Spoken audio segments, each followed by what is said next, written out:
is when I close my... I often wonder how people get so invested in a company that they forget exactly what they are, a business. This is exactly what the story of Adolphus Busch in Budweiser's new big game ad spot represents.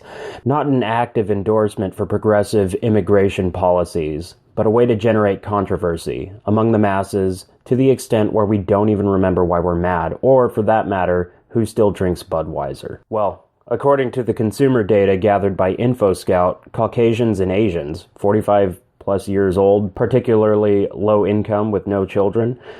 So when it comes to, say, a political issue that interests a younger demographic or holds their attention, there's something of a land grab for ad space. But honestly, I don't understand what makes people so fervently in opposition to this ad. Do we honestly have that short of a memory from the summer of 2016, when the driving force behind Ghostbusters was exactly what we're looking at here? Controversy.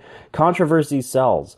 People see the ad on Facebook or Twitter and will do what? Head to the comment section below where the fires of war rage for months and months. Controversy generates attention. Attention drives sales. Now, I don't think that Anheuser-Busch intended to push this ad at the height of tensions between the right and left over Trump's executive order to ban travel from 7 Middle Eastern countries. But congratulations, Budweiser. You've officially taken a side. At least that's how the general populace will receive it.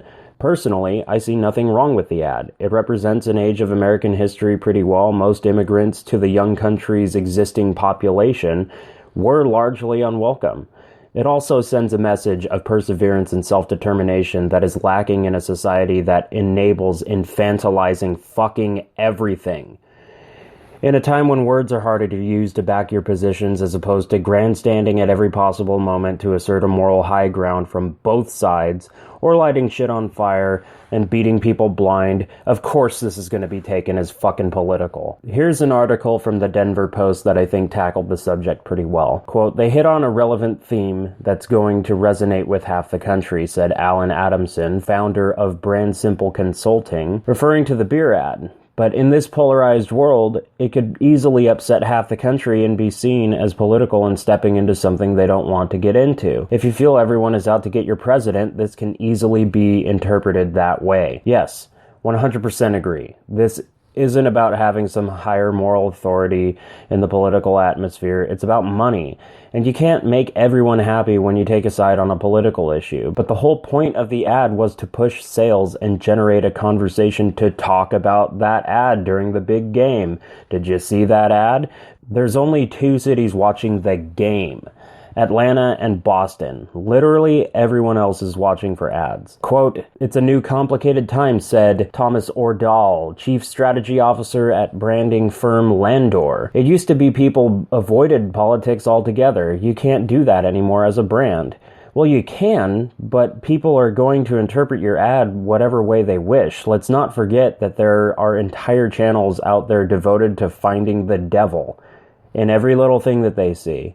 In every little brand that comes on TV, they have to find how it somehow connects back to the devil, the literal devil. If you look for patterns long enough, they will appear. But the article goes on. Ordahl said, "Millennials want greater transparency from the companies they patronize on issues such as what they pay, where they source their products, and which political figures they support." Which is a ridiculous idea entirely. They're just companies. They're going to say they're doing whatever you want them to because they care about the money in your pocket, not your fucking political ideology, and where you place yourself in your weird little social hierarchy. The headline here is "Brands can't stand on the sidelines anymore," Ordahl said. "The knee-jerk is don't touch. It's just a third rail. That option is fast disappearing." Although I don't agree with companies all of a sudden having to take part, so to speak, in the political conversation, he is absolutely correct. People want to know that the products they're buying reinforce their political affiliation. I think it's weird, but sure, do what you want. Now, this next guy, there's no sugarcoating with it, and he just totally crushes this point for me, and I'm pretty glad that this article, like whoever wrote this, they had people within the advertising industry speaking about it, because they're the professionals. You can't just have some ideologue come on and tell you what they think the advertisers meant. At least these people are coming from like a similar standpoint where they at least understand the industry that they're in. But He says, I'm sure Bud's sales are slipping in the younger demo, and they knew that a topic like this would be a hot topic to draw a response based around discussions from both parties. Ron Thompson, creative director at HZDG Advertising, headquartered in suburban Washington, said in an email. What they could not do was forecast the executive order that was signed last week, which will inevitably push this spot into a higher stratosphere for debate and discussion. This started as a concept staged around an edgy subject to remind all people where we came from. It will now come off as a political stance, a perfect or imperfect storm. Exactly.